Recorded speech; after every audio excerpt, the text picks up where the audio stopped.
We are now live.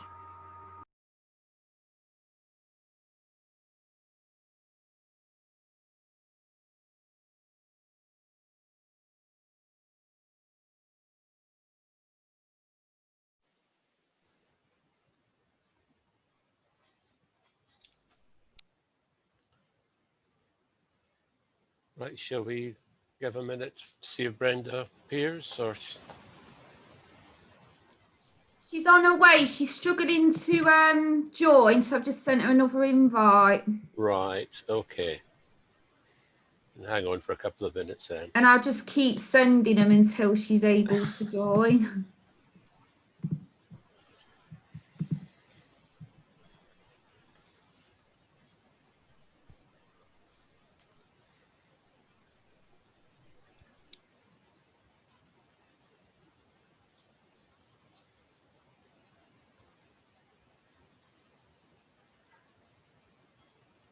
Ah.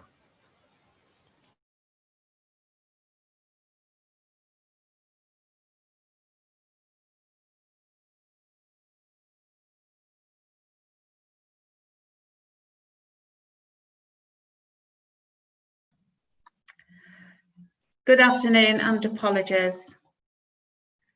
I'm hoping that you can hear me. Yeah, I Yes, can't hear any. Yes, Oh, yes, we can. I can suddenly hear you now as well. So thank you very much. And I do apologise for that. Everything was fine earlier, but not this time. So, right. Okay. And thank you, Adrian. It did work. So, introductions. Right, Matt, I can't see you. I'm assuming that you've put your thumbs up. And Yes, we are live now, Chair. Thank you very much. Welcome to this virtual meeting of the Scrutiny Commission for Charnwood Council. There are a number of things I would like to remind people of before we start the items on the agenda. Please note that this meeting is being live streamed and recorded, and the recording will be made available on the Council's website following the meeting. Under the openness of local government bodies regulations, people may film or record this meeting, and this is outside the Council's control. However, people wishing to film or record the meeting should do so in a way that does not disrupt the business of the meeting.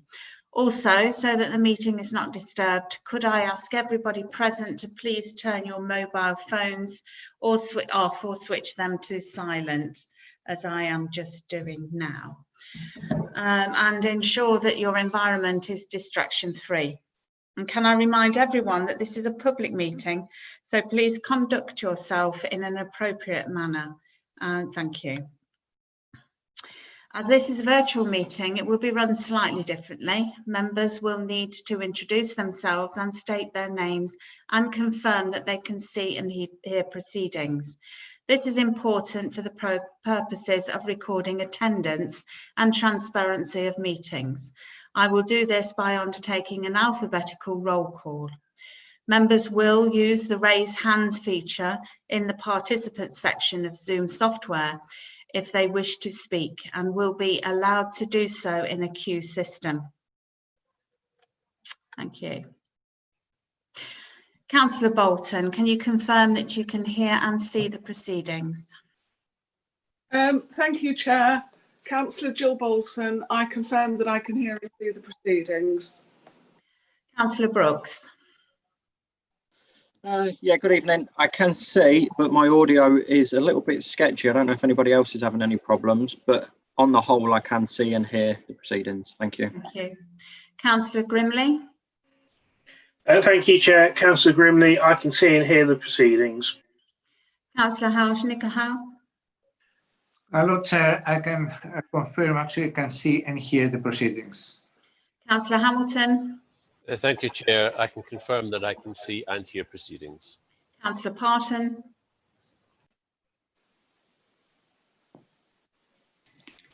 Through you, Chair, I believe he's not joined the meeting yet. Okay, and I will confirm that I can also see and hear the proceedings. Right, I also need to ask or introduce the officers that are in attendance and other councillors. So, Councillor Jonathan Morgan, Leader of the Council.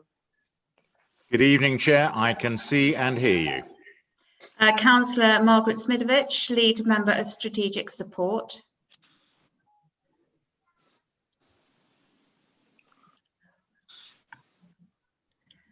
I'll come back to that one. Councillor Lee Harper-Davis, Lead Member for Community Support and Equalities. Good evening, all. I can see and hear the proceedings. Thank you. Rob Mitchell, Chief Executive. You Chair, yes, I can see and hear proceedings. Simon Jackson, Strategic Director of Corporate Services, Governance and Procurement. Yes, good evening, Chair. I can both see and hear proceedings. Julie Robinson, Head of Neighbourhoods and Communities. Good evening, Chair. I can both see and hear proceedings. Okay. Adrian Ward, Head of Strategic Support. Thank you, Chair. I can see and hear proceedings. Alan Twells, Head of Regulatory Services. Thank you, Chair. Yes, I can see and hear proceedings. Thank you. Ayman Khan, Information Technology Delivery Manager. Yes, Chair, I can see and hear proceedings. Thank you. Anthony O'Brien, Health and Safety Officer. Evening, Chair. Yes, I can see and hear proceedings. Thank you. Tim McCabe, Community Safety Manager. Good evening, Chair. I can see and hear. Thank you. Verity Graham, Neighbourhoods and Partnerships Manager. I can see and hear proceedings, Chair. Thank you. Thank you. Matt Goodger, Information Development Manager. Thank you, Chair. I can both hear and see the proceedings. Sally Watson, Democratic Service Officer. Chair, I can see and hear. We've also got Democratic Services Officer Nikki Conway as well. All right, Nikki Conway, Democratic Services Officer. Good evening, Chair. I can see and hear proceedings. Thank you. Is Councillor Margaret Smidovich there? Yet? She'll probably come back later. Okay, thank you very much. Right, have we got any apologies, please? Chair, we've had apologies from Councillor Ranson. We're supposed to have Councillor Parton substituting, but he's not joined the meeting yet, so hopefully he'll manage to join at some point. Thank you. Item 2 is minutes from previous meeting of the 10th of August, and that is on page 5. And can you confirm verbally that you are content to receive and note the minutes? Councillor Bolton. Thank you, Chair. I'm happy with the minutes. Thank you, Councillor. Councillor Brooks. As I wasn't privy to that meeting, I will abstain on this. Thank you. Councillor Grimley.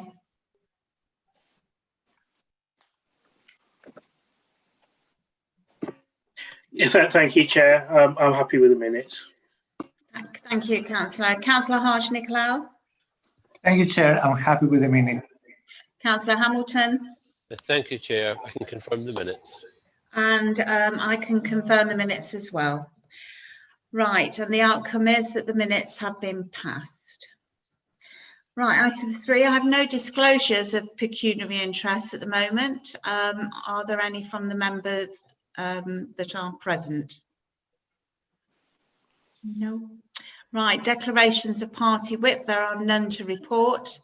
Questions under Scrutiny Committee Procedures 11.16, there has been no questions submitted. And the first item 6 that we are discussing today, you'll find on page 12 of your papers, and that's Community Recovery Cell Update. And I'd like to ask Simon Jackson to introduce the report. Thank you, Simon. Thank you, Chair. I'm going to ask for Sally Watson's assistance here because based on feedback from the previous recovery cell presentations to Scrutiny, I think we've concluded there's a lot of material, so a presentation that summarises this it would be helpful. So it's actually the organisational recovery cell rather than the community recovery cell. Oh, so yeah, I was told that was a misprint and I forgot. I'm sorry. Never mind. Hopefully it'll all become apparent as we go through this. So there is a report and a couple of appendices covering the various work programmes. So as I say, there is quite a lot of material in there. Obviously, we can take questions on that as we go along. I've got some colleague officers along to potentially add some things and to answer some of the questions you may have. So anyway, sorry, Simon, could I just stop you now because Councillor Smidovic has joined us. Okay. I'd like her to verbally say that she can see and hear the proceedings. Thank you, Chair. I can see and hear. It's Councillor Smidowitz. I don't know what went wrong, but everything blacked out again. It wasn't just you, it was me as well. So okay. Over to you, Simon. Thank you. Sorry to interrupt. No, that's okay. So this is this, as I said, this is we'll run through a presentation summarising the report and the appendices. So hopefully this will be reasonably helpful. As I said, I've got some colleagues who are going to hopefully help maybe add something to the presentation, and certainly they've got some detailed knowledge and maybe pick up any questions that the Commission may have. So if I can ask Sally to just move on to the next one, please. Thank you. So broadly in line with the report, this is how and again what we've actually done.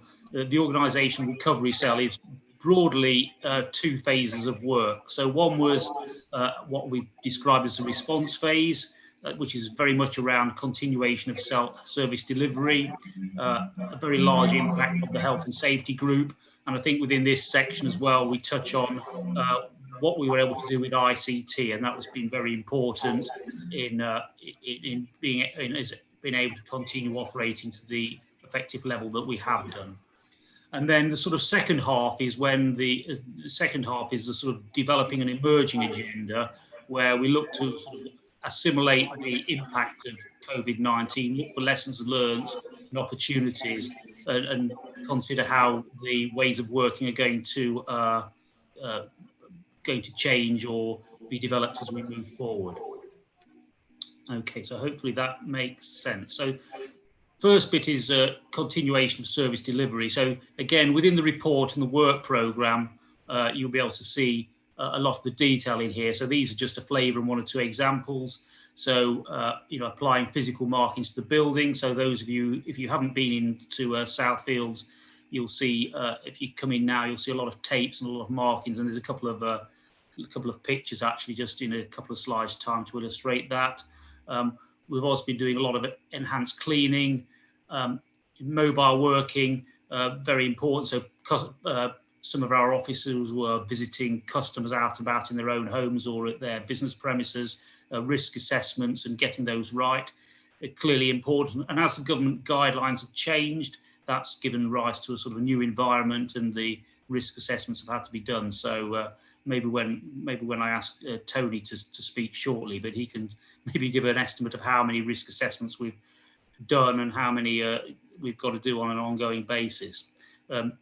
Customer communication. So there's been a lot of comms work with this around a lot of what we've done. I think as well would be fair to say with the other recovery cells as well. But all of this comes with a very big communications part to it to make sure that hopefully people know what we're all happening. And then more recently, we've managed to reopen the customer service centre. So we've done that obviously via risk assessment, and we've had enhanced protection for staff with screens and how we control access and control the movement of public inside and outside the building. So there's a whole, as I say, there's a whole raft of things we've done, but they're just one or two samples. So if you flick on to the next one, Sally, please. Health and safety. So this is a fair list, but again, only a relatively short list. So risk assessments, identifying vulnerable staff, which was very important initially, but remains so. So which staff need to shield or which staff need to shield and can't come in the building, which ones can. The rules around that are changing, and that ultimately fed into some of our HR policies and advice. that we've had for this recent period. PPE stocks, I think we're reasonably okay for PPE at the moment, but those of you who've been following the news will realise that access to PPE and the whole PPE issue has been quite difficult. Meeting rooms is quite interesting. So how can we use them? What's the maximum occupancy? Again, that all comes with a sort of a cleaning and access issue as well. Provision of fire wardens and first aiders was quite interesting, because although we've gradually got people back into the office, we obviously had to consider whether of those back in the office there were sufficient numbers of fire wardens and first aiders amongst that cohort. Consulting with trade unions, they've obviously been interested in this, particularly from a health and safety point of view. And then there's a lot of ongoing tasks as well. So as people stay at home rather longer and working from home rather longer, we've identified an ongoing need for a sort of maybe a more rigorous display screen equipment assessment, for example. So again, a lot of this work remains ongoing. So if it's maybe just take us forward one more. So here's a couple of pictures. So for those of you who haven't been into Southfields, the wet floor signs are relatively temporary, but if you look at the black and yellow tape, you can see how areas have been divided up. You can make out some one-way areas and see some of the footprints on the floor, which sort of direct flow of traffic around our reception area. And there's a couple more pictures if we just go on to those, Sally. So you can get the idea of the markings and sort of the one-way system. And there's some of the screens up around reception protecting our staff. So an awful lot of work's gone into this area. If I may just stop there and invite Alan and Tony if they would like to comment on any of that, or if there's anything I've missed or they would like to add or reiterate, and then maybe if there's any questions on this area, if the panel have any interest, they could maybe take this opportunity to ask Alan and Tony while we're sort of on the subject, if that's okay. Thank you, Simon. Is that okay, Chair, to intervene there? It is, thank you. Yeah, so obviously the Health and Safety Group was set up back in March and April time as the pandemic and lockdown occurred. We had a number of different officers involved in the Health and Safety Group. It was the Health and Safety officers for Charnwood and Landlord Services, myself as chair of the group, HR involved, improvement in organisational development, comms, like Simon's mentioned, property services, customer services as well, and then head of leisure and culture, because of their links to her link towards the town hall, and museum and leisure centres. So we've done a significant amount of work over this time, reviewing all the risk assessments for staff, for visiting buildings, for work activities across the board, and on virtually on a daily basis we're having to review guidance as it came out to make sure we were compliant. And in terms of our buildings as well, it's obviously not just this Southfields, it included a lot of other buildings as well, and the car parks to ensure they were COVID secure as well. And Tony, the health and safety officer, has been doing a lot of work assessing those and making sure they are COVID secure. So we're able to put up posters to say they are COVID secure. And also as part of the return to work, we also developed an induction training package for staff to use, so that they could understand the structure of the building, the layout of the building, and also the new procedures for the building as well. We also made sure, as part of the DSC assessments, we're able to provide staff with equipment so they're able to work at home as safely as possible. And in terms of it has been mentioned about the first aiders. Obviously, we've had to retrain a few people as well and ask for volunteers to assist us in that, to ensure that we could open up the building.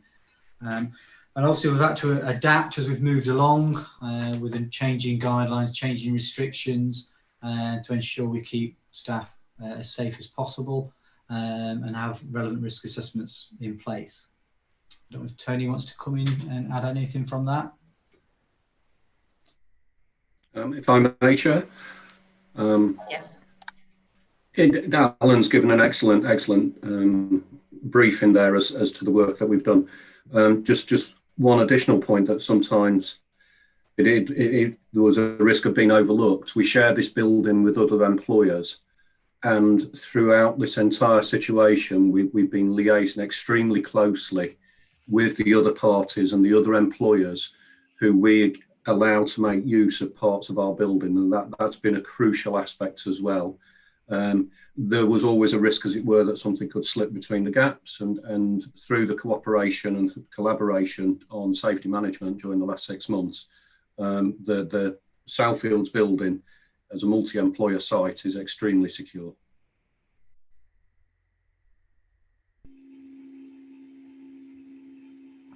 Thank you very much for that. I can remember sitting in the training room and having some training done on, well, I can't remember what it's called, but it was emergency whatever. It was to cope. It was not long after the explosion of gas explosion in Birstall, and the training was given to us then. And I noticed that you've got down the local resilience forum. I should imagine that was who came in to do our training. How prepared were they for this situation? How much help did they give you for this situation? Would you like me to answer? I'll have a go at answering that, and potentially Rob might comment as well, or Alan and Tony. But I think throughout this, we've worked pretty closely with the local resilience forum. We've been plugged into meetings, so there's been various types of meetings. So there's been a strategic recovery group, a tactical recovery group, which have involved members of the staff from the LRF and senior staff from the council. So Rob's typically been on the strategic recovery group, and Adrian's been on the sort of tactical groups. There's been various other cells around economy and economy, finance, etc., etc. So I think overall we've been pretty well plugged into the LRF. We've also got a nominated contact officer who's a person called Mark Warden, and again, Mark attends our meetings very, very regularly. If it's a question about how prepared were they, I guess that's a moot point. But I think from my perspective, we as a council, but also as an LRF, I think we moved into action pretty quickly and pretty effectively. And although obviously the pandemic is for most of us a new experience, the pandemic was very much on the LRF risk register. It was always on the national risk register for several years now, and actually at number one. So I guess we should have been reasonably prepared for this occurrence. And I think, to be honest, we've demonstrated that we were. Chair, if I may just come in as well. Yes, Rob. Yeah, so I would agree with Simon's points there. The LRF has worked very, very closely with us across a whole range of different issues. There was a flu pandemic document, a planning document that we could use originally, and that was modified and adapted, obviously, in light of the COVID-19 pandemic. So there was already some planning done. I think obviously there will be lessons learned, and the LRF is doing its own lessons learned, but that's equally to recognise some of the things that have gone very well, and there are quite a few of those. So I think generally I'd agree with the assessment that Simon's given you, that it's actually pretty well prepared. There are always things you can learn and do better next time. Let's hope there isn't necessarily a next time, but we have to plan and prepare for a range of scenarios, and that's what we're still doing. We're still looking at what might come down the line and trying to plan and prepare for that as best we can. Thank you. I think, is there a few more slides to go, Simon? Are we? Yeah, no, sorry, I'll just try and speed up. But okay, no, it wasn't that so much. It was just that I know there's a couple of topics still to go through the presentation. Yeah, no. So the next one, I think Sally's put the slide on. So one of our big successes actually was how our ICT infrastructure was able to able to cope with working from home. So I think I won't ask for a survey, but how many people had heard of Zoom in January and February this year? I bet the answer's not many. And now everyone's heard of Zoom and everyone's heard of Microsoft Teams. I remember from a senior management perspective, Matt came and showed us it and we thought, not so sure about this. Maybe we'll give it a go in a very limited way. And then 6 weeks later, everyone's on Teams more or less permanently. So very much a crash course. But I think the fact that we were able to do this and get this up and running has been very successful. So I think, Microsoft Office 365 and how we're running the meetings, I think I will ask Eamon if he's got anything to comment about what we've done and the plans, and also what we're thinking about going forward. So expanding 365, and I think maybe as members you may be particularly interested in the sort of hybrid meeting ask. So maybe if I just ask Eamon if you want to comment or add to any of that, if that's okay, Chair. Yeah, that's fine. Thank you. Yeah, initially our challenge in IT was actually the turnover equipment. And setting up nearly half the workforce with home working facilities, IT facilities, and that was our main issue. It wasn't in terms of having enough capacity on our infrastructure. We already had a substantial amount of users who could work from home, and I think that initially that was the main issue really. Moving on from that. It's now become a challenge in terms of allowing users to access the same applications. So working in a hybrid environment, a more seamless access to back office systems when they're working from home and when they're at main South offices. In terms of the hybrid meetings side of things, I've asked a number of questions and it is progressing. We're looking to actually set up, obviously, the facilities within the meeting rooms. The challenge will be in terms of accommodation, making sure that the infrastructure is right for the appropriate meeting rooms. So whether the large meeting rooms have got the correct audio setup moving forward. So that's the main kind of issues around the hybrid meetings. In terms of the development areas, we're putting more and more of our resources into Office 365, looking at applications. These are things that we were looking at before March anyway, but it's now put more of a focus in terms of developing that forward. So Office 365 is going to be our core development platform. So our applications and where they're hosted, we're looking to move more and more of that into the cloud infrastructure, so making it more seamless for users to access the systems that they need. Thank you for that. I mean, we do say that necessity is the mother of invention, but of course these inventions or the technology has been there for a long time. It's just that probably offices and businesses, forward-facing ones like ours, haven't necessarily seen the need for it. So all of a sudden we're having to use those facilities that are there, and I do thank the IT systems. They've helped me out enormously, and I know you've kept the council going, so thank you very much, Eamon. Thank you. Right.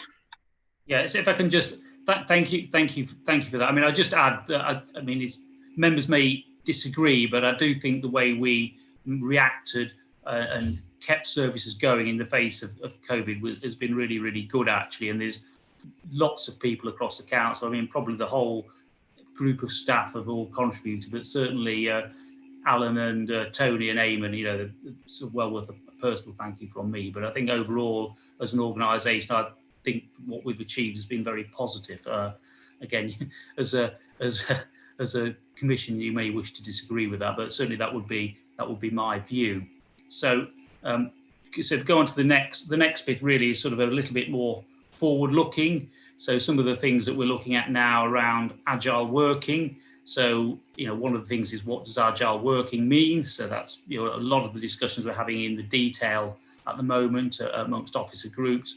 But some of the key principles, business need will always be a core constraint. So as a default, if I want to work on a Sunday night rather than a Monday afternoon, in theory that's fine, but actually if I need to be around on a Monday afternoon because that's when customers or colleagues need me, then that will override my desire to not work on Monday afternoon and spend Sunday evening doing stuff. It's about flexible times and flexible locations. So obviously, we're working from home. It doesn't actually mean to say, flexibility also would imply that where we need to be in the office, we can be in the office as well. So there's quite a lot of thinking for us to going forward in terms of what sort of office we want, how large it would be, what the facilities within that would be. So they're all things that we're thinking about, and just alluding or sort of related to the business need bit. I guess some services can obviously be a lot more flexible than others, and that would be around what our customers, our residents actually need. So that's sort of agile working. And another part of that is the digital agenda. So obviously, people will need the tools to be able to deal with that. I missed that last point, Sally. We're just slightly too enthusiastic there. If you go back one, yeah, and then back office. So when we talk about the sustainable council, back office efficiencies will be very important because the financial situation is fair to describe as challenging at the moment. So maybe just flip foot. Now ready for the next one, Sally. Sorry. Accommodation. I think this is a big area for us. So there's a work stream that's going to look at all of this. Southfields is very important. So Southfields is where we're based at the moment. The future of Southfields and what we do with that is clearly very important. Limehurst Depot is a live issue, so I believe that we'll be in a position to bring some proposals forward in the relatively near future on that one. So that's obviously been empty, and we'll be looking to deal with that presently. Then the Oak and the Ark are mentioned there, but that's just really a reflection that all our assets over the next months will be considered, and we'll be looking at basically all of our portfolio to see how we're using them, and are there better uses or different ways of working to actually make those work harder for us. And in many ways, a lot of that was all part of the agenda that we were looking at anyway. But the COVID sort of accelerated some of this and changed some of our thinking. So certainly we've all demonstrated we can work from home, if not necessarily we're all liking it, but we can clearly do it. So in terms of the office and agile working, it clearly colours that, those lessons learned clearly colour what we want to do going forward. So again, Southfields, we will need some sort of new office. Not sure where it will be. I think the only things we've probably decided on even if not necessarily in a completely formal way, but it's almost certainly going to be smaller. And I think from everything I've heard, is we're very much committed to Loughborough. So I think any new office, whether it's on this site or some other site, will be within Loughborough. But as I say, no other detail on that one. So maybe go to the next one, Sally. Yeah, and then sustainable council. This is some of the stuff we're doing now. So we've just initiated a set of service reviews, which will link into the budget process. There is a link to previous themes. So how we can maybe reduce costs or be more efficient through agile working, reducing our accommodation costs, improving back office efficiencies, and that's all in there. And obviously we've got some financial challenges linked to the MTFS. So moving forward, it's in many ways the same agenda that we always had, but both from the lessons learned, the opportunities we have in terms, taking advantage of our experience in home working, and a lot of these things have now been accelerated by COVID, but they're a flavour of the agenda that we will be looking to take forward. So quickly run through that, but if there's any questions on any of that, I'm happy to try and pick that up.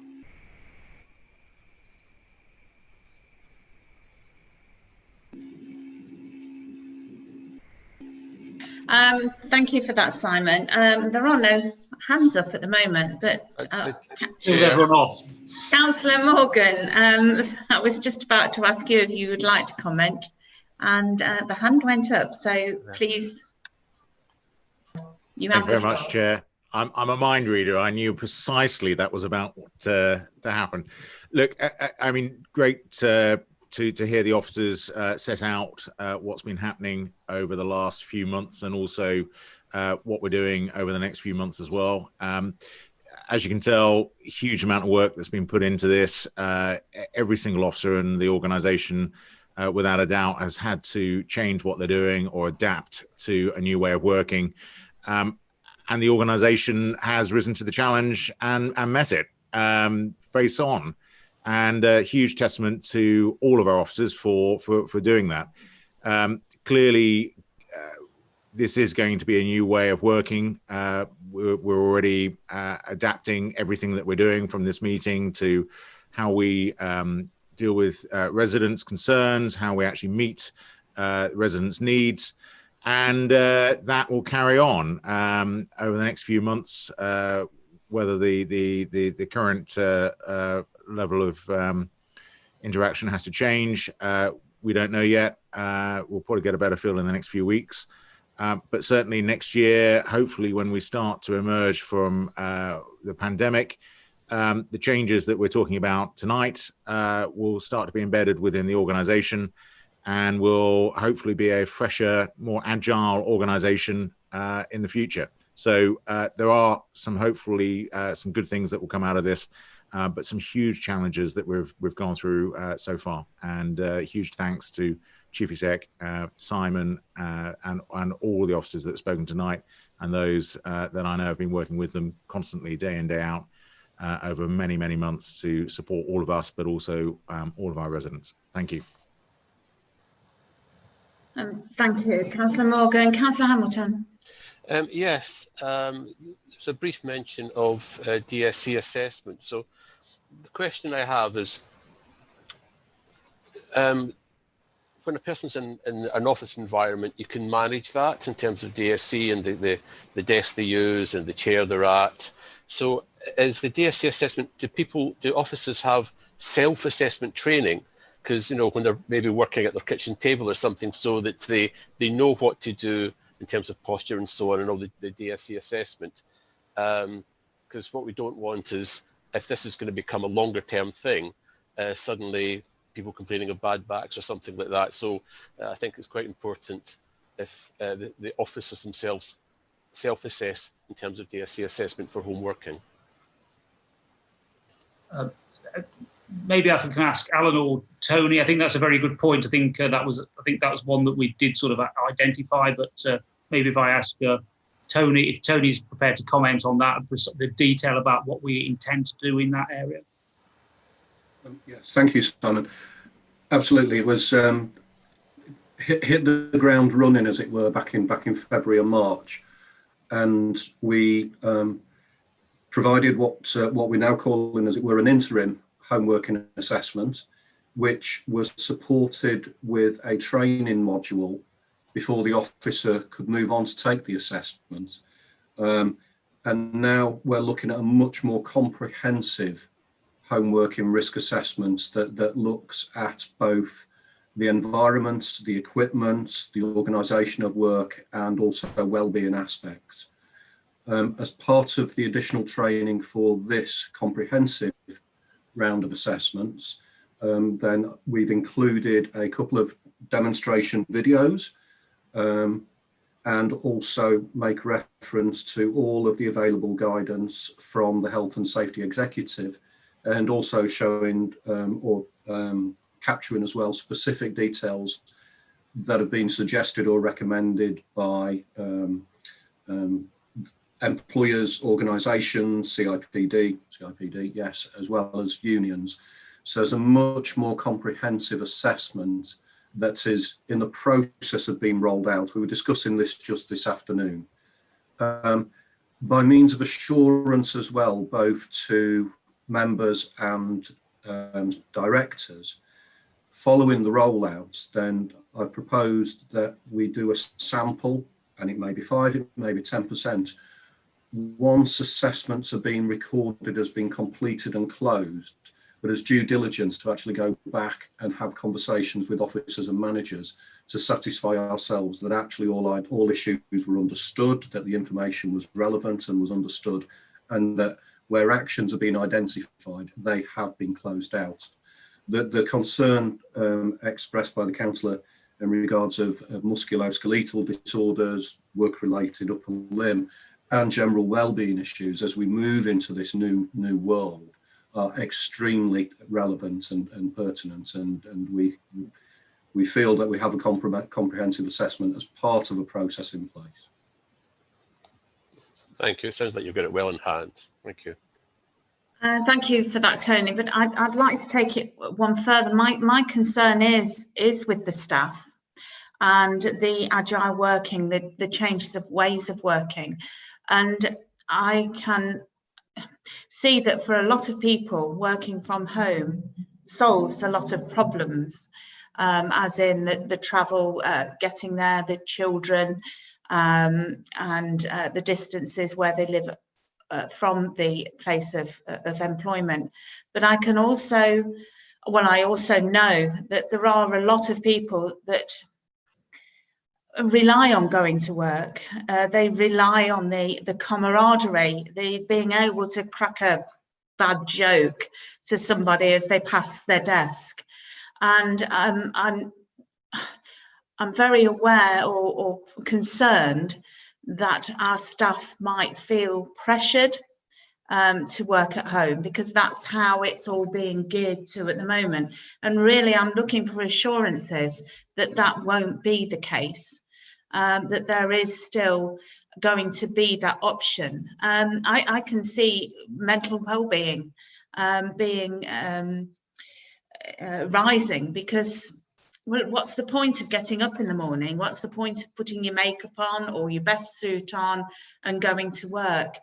And there's also the added advantage of the local economy, going out, having a coffee at lunchtimes, going to the sandwich bars, etc., that will not survive in the centre of Loughborough if they don't have the footfall. And if we as an organisation start to work from home, then I'm not saying that we're going to be the forerunners, but it might have a knock-on effect that other places decide to work on at home.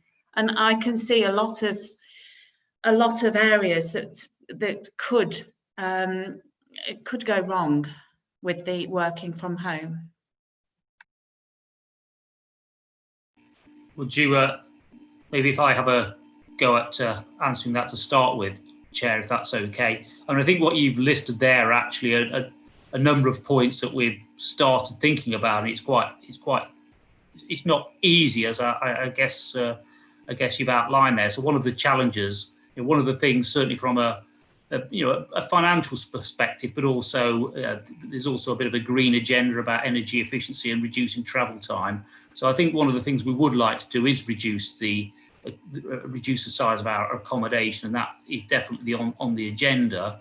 But within that, I think we recognise a number of the things that you talk about. So there are some staff who can't really work from home because they may live in a bedsit environment, so that's not appropriate. So we do need to provide some sort of office accommodation for that. We know that, but we strongly suspect that working from home doesn't necessarily work for junior staff or staff who are new, who need to come in and actually develop those networks and have the coaching and the knowledge transfer that enables them to be effective in the long term. We know there are mental health and well-being things that a lot that Tony's spoken about. So all these things are things that we do have to consider. I think anecdotally speaking to colleagues, most people say, I do like working from home, but I would also like to come into the office for 2 or 3 days a week to get that interaction and be able to collaborate.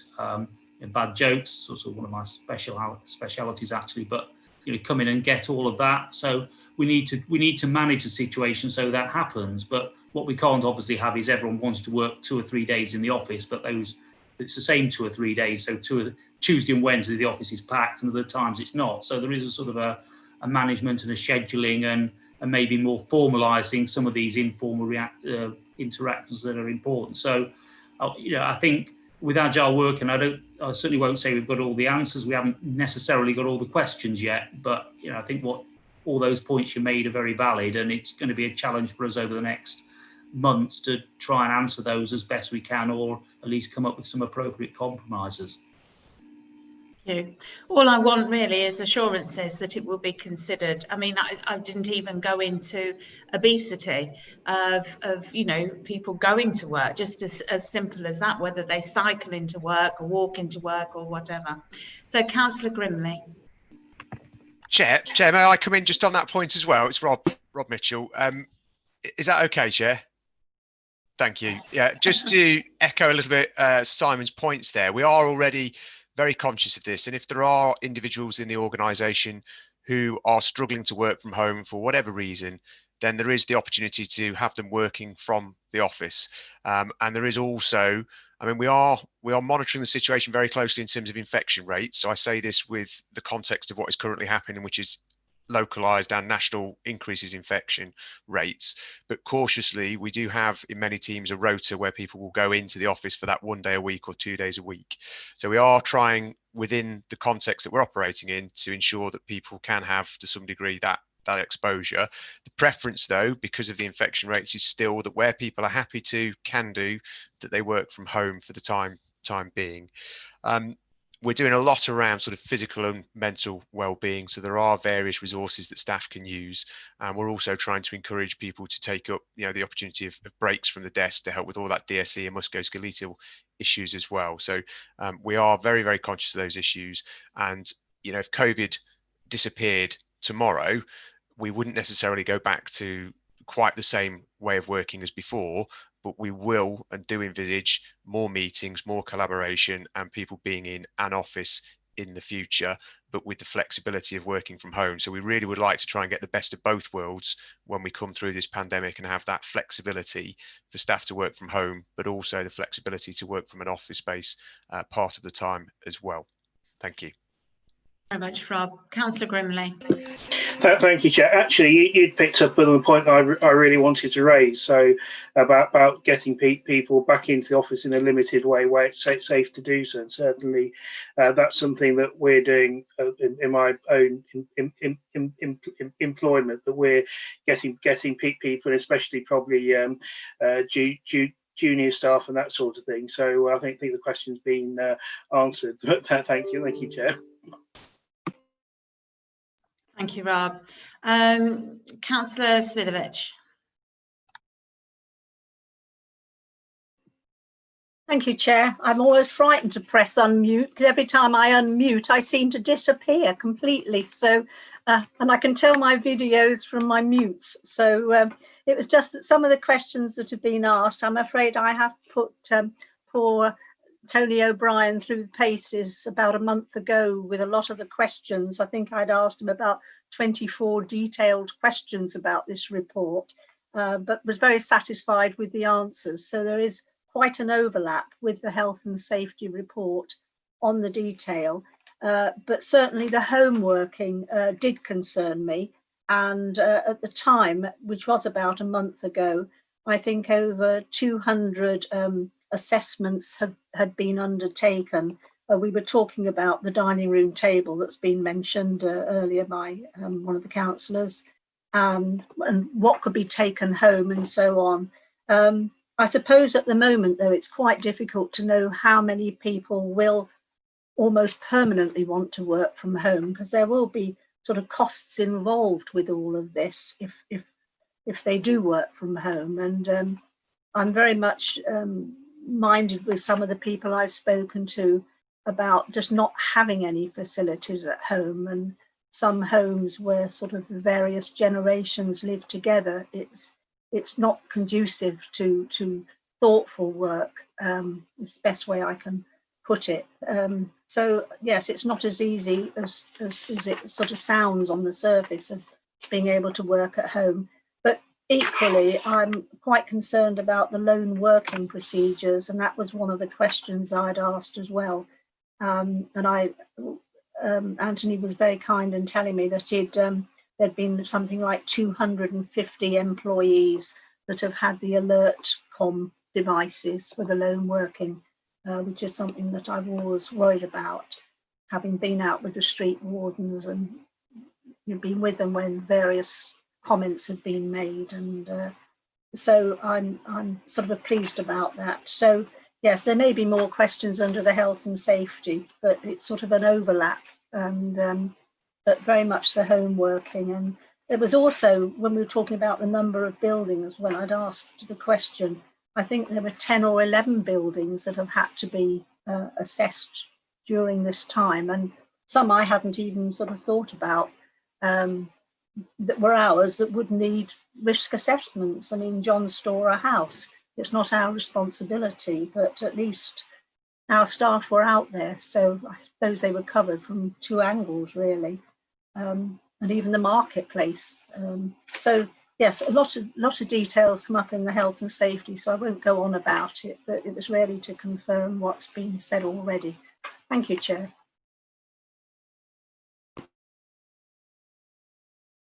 Yeah, I've lost me again. Thank you very much. I don't see any more hands up on this this report. Councillor Morgan, is there anything you'd like to add to that as regards the staff and our concerns? There seems to be quite a lot of concerns around that, and I think I'm quite relieved that it is being considered. Thank you very much, Chair. And these are comments that I know the Chief Exec and myself discussed at a very early date when we were trying to move staff out. It has always been, I think, at the forefront of the Chief Exec's mind as the head of paid service, that the staff and the welfare of the staff are incredibly important to not only him, but also to us as an organisation. So we will continue to support them in the ways necessary to make sure that their experiences of home working are not detrimental to their health or well-being.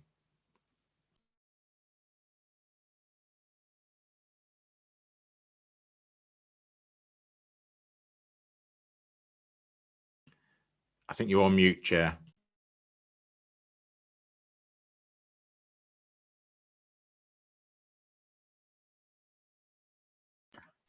Sorry, I go to the other page and then I get lost off here completely.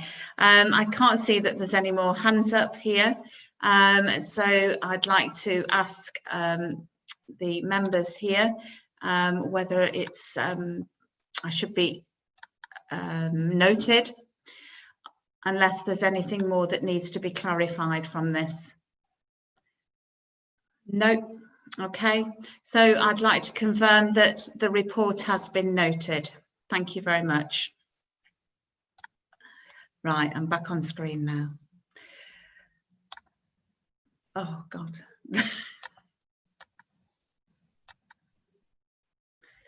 You see, the technology's here, but the person's not. Right, Adrian, the next item is item 7, the Audit Committee update. Adrian, would you like to introduce this report, please? Thank you, Chair. So members may be aware that the Centre for Public Scrutiny have issued some best practice guidance about how scrutiny committees should respond to getting involved in the response to the pandemic at their relevant authorities.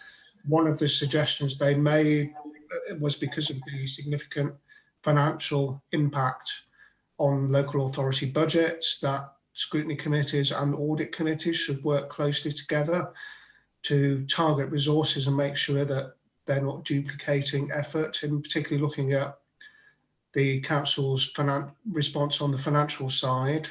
So we set up a meeting with the chair and vice chair of the scrutiny committee and the chair and vice chair of the audit committee a couple of weeks ago to have an initial discussion about how that might work. And two things really that came out of that was that it was felt beneficial to have regular, I think we're setting up 2 monthly meetings with those chairs and vice chairs so that liaison can continue. And the other thing that was suggested was that potentially the Commission might want to consider co-opting the independent chair of the audit committee onto the budget scrutiny panel, again to make sure that link is established and remains between scrutiny and audit. And it's also probably worth noting that the independent chair is a retired local government accountant, so he has quite a lot of expertise in local government finance. So that was it in a nutshell, Chair, and obviously if there are any questions, I'm happy to try and answer them.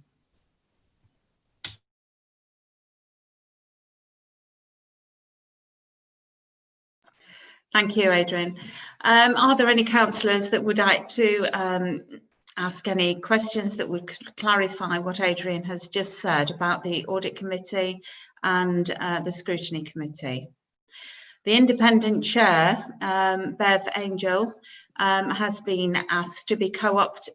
We have asked him to be co-opted to the budget scrutiny panel, and I just want to check with the councillors here that they are all in agreement to this.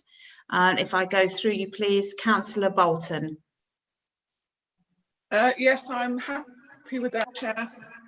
Councillor Brooks. Yep, likewise happy with that, thank you.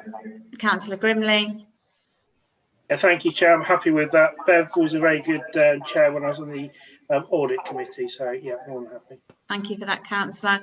Councillor Hardy-Nicolau. Thank you, Chair. I'm happy with this. Councillor Hamilton. Thank you, Chair. Yes, I'm in agreement.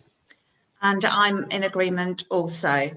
So can you note that the report has been noted, and Bev Angel is now a member of the budget scrutiny panel.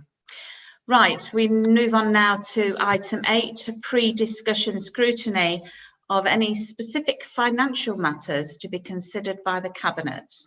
Well, item 8, there are no such matters to be discussed by the Cabinet, so we'll move on to item 9, Cabinet items for pre-decision scrutiny. The following items have been identified for pre-discussion scrutiny from the Cabinet agenda for the 17th of September 2020. So item 9A is the Annual Health and Safety Performance Report 2019-2020, and it'll be on your pages from 56. Thank you. Councillor Smithovich, or Adrian Ward, would you like to introduce the report? Adrian, yes. or Councillor Smithovich. Thank you, Chair. Yes, I'm pleased to introduce this report. It's a report that is a public record, and it's important that the public do see what our record is. There have been a lot of scrutiny on this, myself and Anthony, and he's answered very fully the questions I've raised, but I won't go through those questions. I prefer that perhaps the members of the panel ask them, and then anything that you haven't asked that we feel is relevant, perhaps we can chip in and elaborate, if that's acceptable. That is acceptable. Councillor Ward, Ms. Adrian Ward. Thank you, Chair. As Councillor Smithovich said, this is a sort of backward-looking report for the previous financial year. It goes to Cabinet annually. It has done for the last 3 or 4 years. It's supposed to be a high-level summary of health and safety work, incidents and accidents. I'm very pleased to say, and you'll see from the comparative information within the reports, the number of accidents and incidents has been very low and continues to be very low. If anything, there is a very slight downward trend. Tony O'Brien, who is the author of the report and is our Corporate Health and Safety Officer, who spoke on the earlier item, is available if there are any detailed questions. And that's really all I have to say, Chair.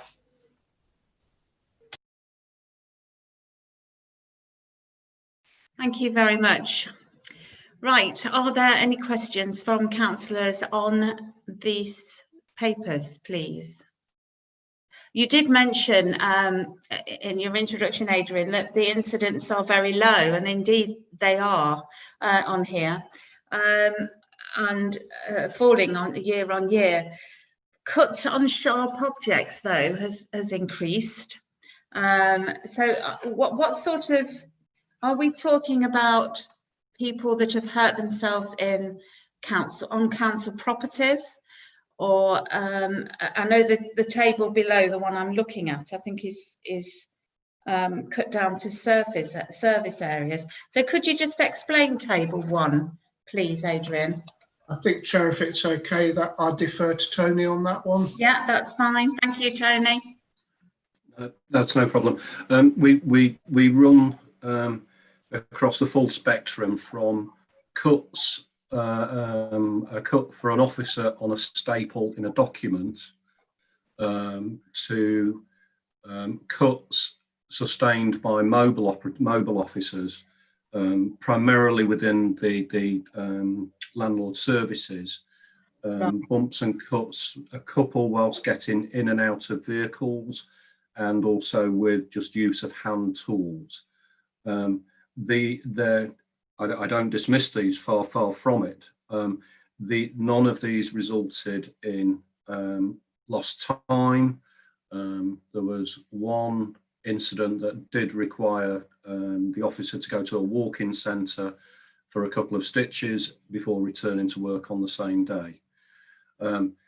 Where officers are identified as being at risk, at an elevated level of risk because of the tools that they're using, the work that they're doing, they are provided with the gloves, with training, with correct PPE, as well as maintained and suitable tools for the job.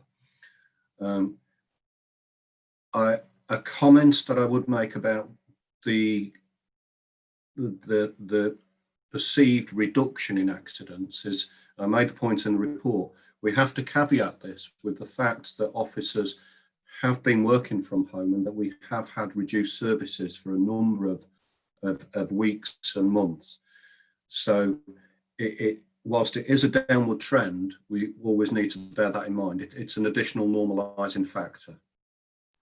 If I just throw something in there, and then it's somebody that's a member of staff that is working at home and they fall down the stairs, where does the responsibility lie for that? And it is, you know, that they are acknowledged as working at that particular time. If I may, that's an extremely pertinent question and very relevant to all organisations at the moment. If I may, if the work activities that we as the employer require the officer to repeatedly travel through their house to go from one piece of equipment to another, and they were to use your example, fall down the stairs, we would deem that as being work related. The majority, as it were, of accidents in the home, the proverbial roller skate on the stairs, we are not employing officers to test roller skates nor to test stair carpets and the coefficient of friction with roller skates.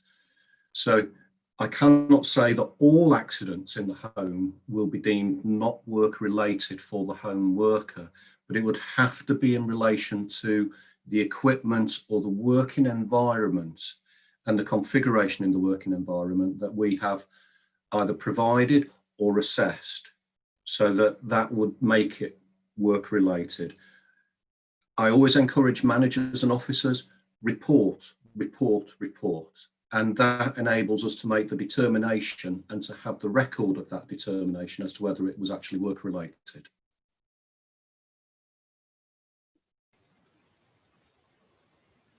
Have any of these resulted, are these accidents, have they resulted in a claim where the council has been found negligent? Sorry, accidents within the home or no, accidents within the last 12 months that have been reported? The accidents that I'm looking at now on these graphs, I'm referring just specifically to those. There is one which we foresee will result in a claim. That was an incident that involved a child running through open space where a washing line had been re-erected. We as the council did not, we removed the washing lines. However, they were capable of being replaced. So that's been notified to our insurers. I would perhaps have to defer to Adrian. I'm not aware of any action having commenced in relation to that at this point in time. I'm not aware, Chair, but that doesn't mean it hasn't, if that makes sense.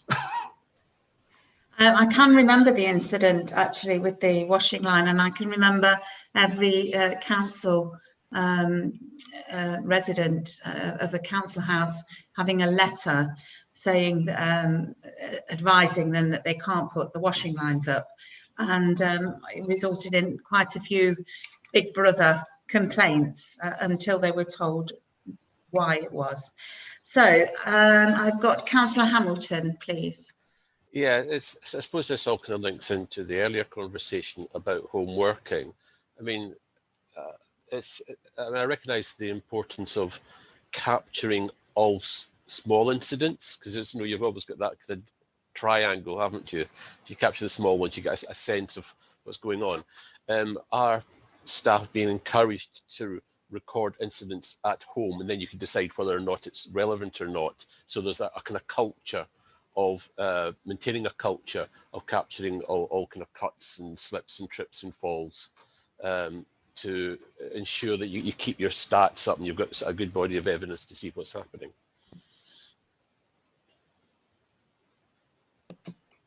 Was there a question in that, councillor? Yes, I mean, Yeah, it's sorry. basically our staff being encouraged to, because when you're in office and something happens, there is a culture of having it recorded. Now, when it's at home, you don't have that oversight, and therefore our staff being prompted or reminded that they should record incidents that could potentially be regarded as work-related, and so, in other words, to keep your statistics up. Are they being encouraged to do that? Tony, could you answer that, please? Yes, certainly. So that does form one element of the information that's provided for the home workers.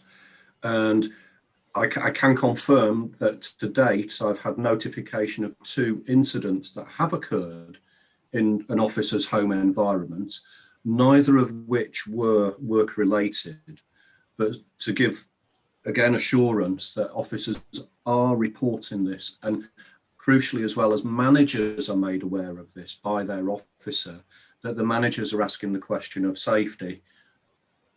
I want to notify you of this. Do I need to do anything else? And that's where we make the determination and we have the record. So the information's provided and the evidence to date shows that that's been applied. We are receiving questions and notification of where incidents have occurred.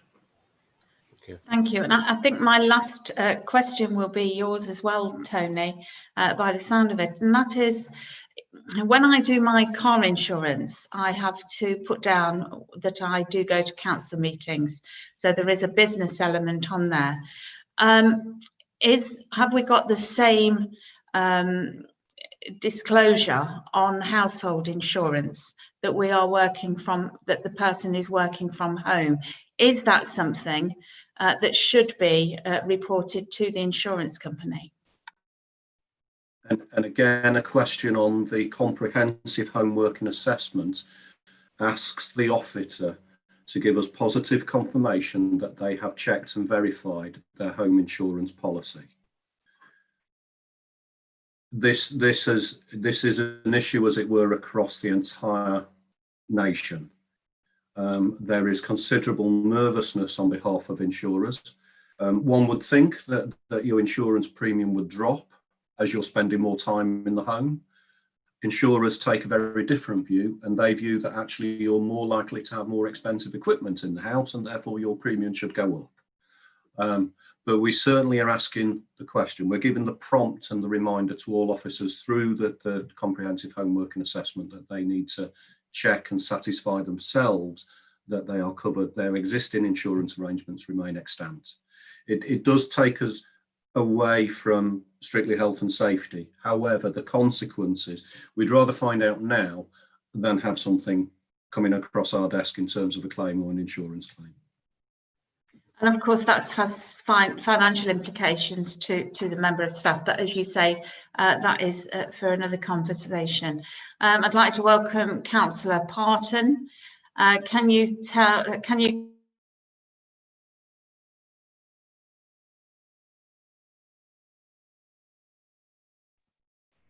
You muted yourself, Chair.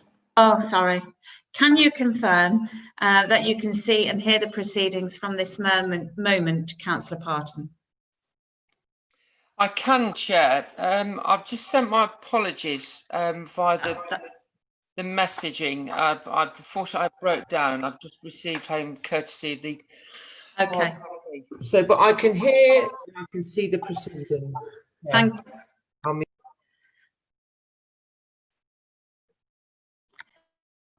Thank you very much. And I'm hoping that I'm not on mute because I can't hear anybody else at the moment. So what we'll do now is move on to item 9. Oh, I can't find it. There you go. On item 9B, which is Midovich wants to sum up in relation to the. Oh, I'm so sorry. I think I'm getting all. Thank you, Chair. Can you hear me now, Councillor Smidowitz? I can. Councillor Smidowitz, would you like to sum up on what you've heard and the papers that have been presented today? Yes, thank you. Sorry, Councillor. Yes, thank you.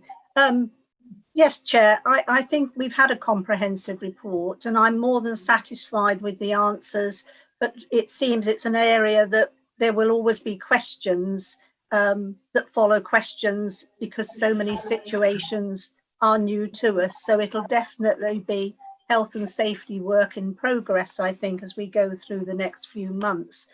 But talking about the year, because this is a report on the year past, I think it's been more detailed than many of the reports we've had, which I've been pleased to see. And I'm happy with the explanations. There are a few more questions that I will be following up after this meeting before Thursday coming to Cabinet. But I would like to thank officers because it's not about just Tony, our health and safety officer, that's been doing the work. It's working with the whole team. And I think that aspect of team approach and linking across is important because we're all responsible for health and safety. So I think that's encouraging, and I'm fully aware of the work environmental health have had to do as well during a very difficult time, and the quantity, the sheer quantity of what's taken place in the last 6 months. So yes, I have pleasure in recommending this report to you, and I hope you feel that the findings are sort of reassuring as to what we're doing. So I think you've had all the reasons there, and I'm happy to leave that with your comments at Cabinet. Thank you, Councillor Smidowitz. Right. Has everybody else got any questions that would like to put to the officers, to the head of strategic support? If not, the report will be noted, and I would like to go through the councillors' piece. Councillor Bolton.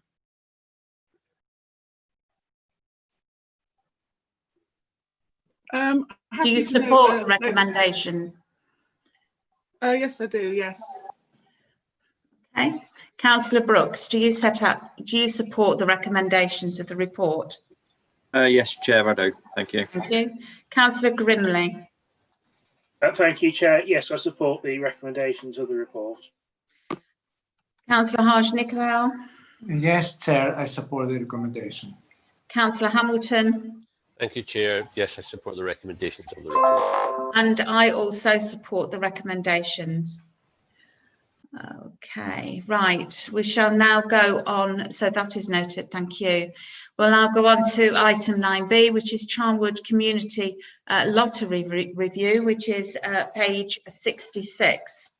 For this, we have Councillor Lee Harper-Davis and Julie Robinson to introduce the report. I shall leave it to you two to decide who will go first. Thank you very much. I'm happy, Chair, to introduce the report. Thank you, Councillor Harper-Davis. Oh, hi everybody. This report comes to scrutiny ahead of Cabinet on Thursday. And the report provides scrutiny with an update of the Charnwood Community Lottery, which started 18 months ago. And really just, it's a report to let you know how it's going on. I think it's been requested as well. We saw the average number of weekly ticket sales are currently 782. The business plan has a target to reach 1,000 ticket sales per week. Ticket sales have been steadily growing and have remained stable even during the COVID time, or the acute COVID time. The Charnwood Lottery grant continues to book the predicted trend seen with other council lottery schemes, where the General Good Causes Fund takes up to 20% of the ticket sales. The split is currently between tickets and good causes and specific good causes. So 20% for the general good causes and 80% for specific good causes, which is absolutely superb. And obviously people who buy them can choose. Whilst this has resulted in less income coming into the general good causes fund, it is a positive result for specific good causes that we have within Charnwood who have secured regular commitment from their supporters. So I'm happy to take any questions or for Julie or the team to answer them. Thank you, Chair. Thank you very much. Is there anything you'd like to add to that, Julie? No, thanks, Chair. Just to say that Verity Graham's also joined us as well, who manages the community lottery as well. So we'll probably be sharing questions between us. Hello, Verity. At the moment, I've got no blue hands up. Reading through this, I'm probably starting at my last green mark that I've made is future marketing and promotions. And one of the points that you've got there, have a stall on market days and other local events. Well, when I read that, I was absolutely amazed that that wasn't already the case. You know, you've got places like Costco and that all regularly have a stall at places like that. And I know it would involve a staff member being situated there, and obviously the financial implications of that. Is that a factor, a reason that you've not had that sort of thing before? I'll start and then Verity can probably add. It's probably been intermittent for a number of reasons, in terms of we've tried to adjoin it with events that have already been happening, that there's wider community involvement to try and spread it across the teams. And I think it was just, we've put it in the report because it's been something that we've wanted to do on a more consistent basis. But yes, there is a staff implication in terms of putting staff out there on a regular basis. So joining it with events that are already going to happen would spread that load. Probably the successful community groups could now and again volunteer to run the stall for you, or you know, sort of co-run it with advertising what they do for a community support as well. But there is those potentials there, I suppose. Councillor Parton. Thank you. I've got 4 questions. The first is a point that I actually was taking part in the lottery. However, due to a low income, especially during the pandemic, I cancelled my direct debit. I was sad to do so. But the curious thing that I discovered was that there was hardly any attempt to ask me to rejoin, and I'm wondering what communication. I mean, I got very little communication as a regular player. I had 2 numbers every week. I had very little communication regarding examples of what the money was being used for. Now, I should absolutely say that if one plays the national lottery, you won't receive any feedback from that. But I do, and again, sadly had to stop it. It's going to sound like I'm a gambling addict, but I did play the Royal British Legion lottery, and they send a newsletter every quarter giving you a real life example of somebody who's who has been directly impacted by the money raised. And so I was struggling. I mean, I knew as an insider that it was helping good causes, but certainly if I was not connected to Charborough Council and I was playing and I'd stopped like I did, I would have thought, well, I wonder what the money's being used for. So that's the first point. The more specific questions are, number one, what do you anticipate the level of support will be for this year? Two, which councils do you compare to? Because there is talk of bucking the trend, comparing with point 11 with other council lottery schemes. And thirdly, what are the costs of the officers' time in managing and promoting it? Who would like to take that one? Verity or Julie? Verity, do you want to talk through in terms of how we've been promoting what groups have benefited? Yeah, just to say that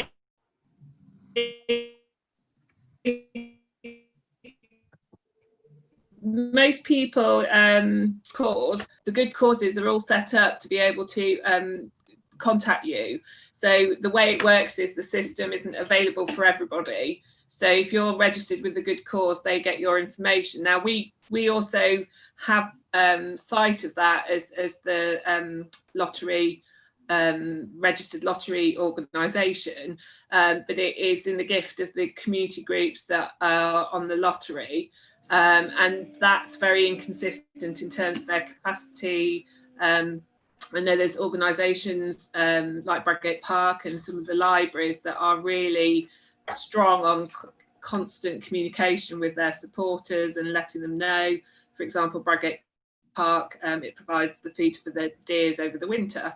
But it is something that we've been trying to work on and support with the groups.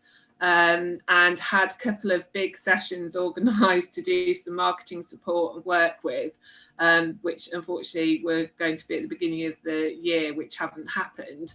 But we do contact the groups and we do a lot of sort of social media stuff. But again, that's hit and miss with the other groups. But nationally, Gatherwell promote a lot of activities that they do, and they do bolt-on prizes. So as well as the financial prizes, there is additional opportunity to win all sorts of varied things from hampers through to sound systems. And they're very good at promoting that. But it is something that I'll take on board in terms of the feedback, and it is something that we were going to talk to the groups about. Many of them, it's just something that they do, you know, as an additional income with very little effort needed. But I do appreciate that there are some that perhaps aren't communicating with their supporters as much as they should be. And again, it's something we'll support to encourage to do so. So, as I say, it's very hit and miss. Some groups have no particular person that's responsible. They've set it up and they encourage their supporters. And a lot of them haven't lost their supporters. On the whole, most people have been consistent with their number of ticket sales, and where they've dipped, they've sort of come back up again. So we do monitor it, but I do appreciate that perhaps the feedback hasn't been as something that we probably need to support them on more to communicate with their supporters. In terms of the comparison question, we've got Gatherwell, who is the manager of the company that we work with on the lottery and manage the lottery on our behalf. They provide that sort of information to us. And again, we have an account manager that will provide updates and information across the board to all the lotteries, newsletters and things, but also the account manager is the person that will let us know that what we're doing in comparison. So I don't know specifically what organisations we are. I think it's quite a general statement, but a lot of them, the councils promote for their funding, as opposed to the user groups or the other good causes.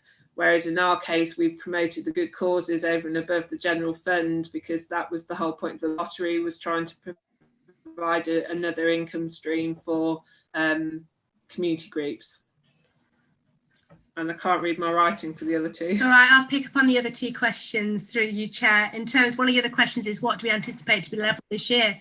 I think one of the surprising things for us when we've monitored it is that during COVID at the beginning, I really expected ticket sales to plunge and go down, and we'd be fighting a battle to get that back. But what you can see from the paper is that we've managed to maintain ticket sales at the same level and steadily increasing.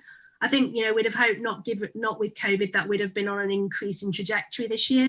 But my estimation at this point in time will be on a par with last year, which for us is really positive, given that quite a lot of the VCS haven't been operating during COVID and have just been struggling to exist or have been closed. The other question was around officer time costs. We don't actually have any officers specifically allocated to the lottery, but it does play a part in terms of the VCS development officer roles. So when they're out talking to organisations, they talk about the advantages of joining the lottery and how they can promote the lottery. So there's no, I can't give you any figures in terms of officer time. It's part of the general team's tasks in terms of promoting it. We also work quite closely with comms on it as well. So they do a lot of communications, and there's a press release gone out either end of last week or beginning of this week. Sorry, I was on leave last week, celebrating 2 weeks in a row where we've had winners winning 200.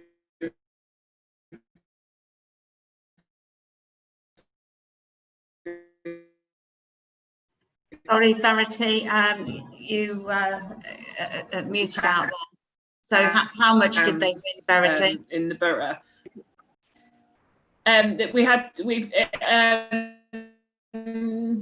The week before last, we had 2 weeks in a row where somebody won £250. But we do get consistent winners, and it's always advertised. So we get a lot of people that get £25. You know, it's quite frequent that we see people doing it and celebrate those. It's quite a positive story in a lot of cases, and we have quite a lot of quotes from people that just say it's a steady income, it comes into their organisation with little effort, and it helps take the pressure off a particular bill. A lot of people use it, put it aside for insurance, because that's always something they're struggling to look at paying, or they know it's to do something a bit extra without too much stress, and no application forms to complete, which is always a bonus. So but we do see a lot of people that in terms of the different organisations, there are people that do spread some of their payments over different organisations, and we've regularly got about 80 people that support the general fund. So, you know, there's some people, it's a nice opportunity. They can just, if they haven't got a specific organisation, they will support just the fund in general to good works in Charnwood. So, which is, you know, what we looked for when we were looking at it. So thank you very much for those answers. So, Chair, may I make a recommendation then that, from what I said, it would seem as if I wasn't in support. However, in all the time I've done it, I don't recall being asked whether I wanted to donate to a certain charity. So, could we look at how we can sharpen up the amount of communication the charities give back to the players to motivate them to put the tickets on and then spend as much as is reasonable for someone to expect on a lottery, and also some more guidance for people on actually how to play, because as I say, I signed up, did a direct debit, and had no idea that I could where the money was going. So when somebody signs up to the they're given an option of the general fund plus a whole list of everybody, every organisation that's registered, and you can go through the profile. So every organisation that's registered on the site has a whole profile about what they do, what area they cover, how you can find out more about them. So the choice is there. In the beginning, most people were promoting within their support group, so that most of the people that registered went straight to their page and did it that way. Others that have just wanted to buy tickets to support Charnwood in general have done the general fund, but we get new ticket sales across the board for different organisations, and it's a set way. Once you go into the site, it allows you to choose. So and sort of through social media, we do raise the profile of the groups that are on there and do different features on them. So I can talk to the comms about it, but I think it's a relatively straightforward process that does make you aware that there's lots of people you can buy tickets for. But obviously, if that's not apparent, then we can just double check that. I mean, I'm without pointing fingers, are any other councillors registered for the lottery? And if not, why not? I didn't say that. I'm not. If you want to give it a go and let me know your feedback, that would be great. Well, shall I tell you a secret? I did. This is a recorded meeting. I did win £250 and I donated half of it to charity back in 2019. But I mean, while you were talking, Verity, to finish off, I did look at the website. There must be a disconnect, because when I signed up, maybe I signed up through the internal email, because that was never apparent to me. But to your credit, I have looked at the website. So just a review, I think, of the way that we communicate to supporters. What I'll do is I'll put a something in the internal post to you, give you an example of what the Royal British Legion do. You'd be quite impressed. Thank you, Chair. Thank you, Ted. Verity. So I forgot what I was going to say now. Oh, it's gone. Sorry, don't know. Got sidetracked. Okay, and I did admit that I haven't, and I do another lottery that I won't mention, but I've not done the Charnwood lottery. I will. You've guilted me now into looking into it. I noticed that Thurmaston Community Library, which is what I set up, is a member of that as well. But it never sort of rears its head when we go to the, and I must admit I only go to the AGM because I'm not an active chair. So is it, can you put it down to geographical areas, or is it really across the board of Charnwood, or is there more areas that we need to go into to push? Well, we work with every group we work through the grant scheme, or through John Storehouse that work with the groups. We encourage the lottery without being pushy,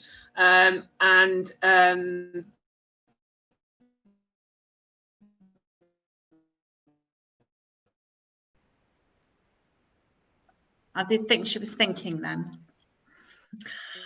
Most of the grant applications that we see now will have a registration. Pardon? So the other thing I just wanted to pick up, sorry, I appreciate running over, is just to confirm that. No, it's not that, Verity. Because it is. Keep freezing. Oh. So you do look as though you weren't looking in the air for an answer. So I think you were saying, just answering the geographical, is it all the way across Charnwood? Yes, and we encourage that through the grants process as well, where we get grant applications across. Just to go back to Councillor Parton's comment about not being asked why he stopped buying the tickets, that's not really in the terms of reference for this, because we don't want to. It's not in the gift to want to push people into feeling guilty of not purchasing tickets. And that's not the ethos for this at all. If somebody makes that decision, there isn't a hard marketing push at all.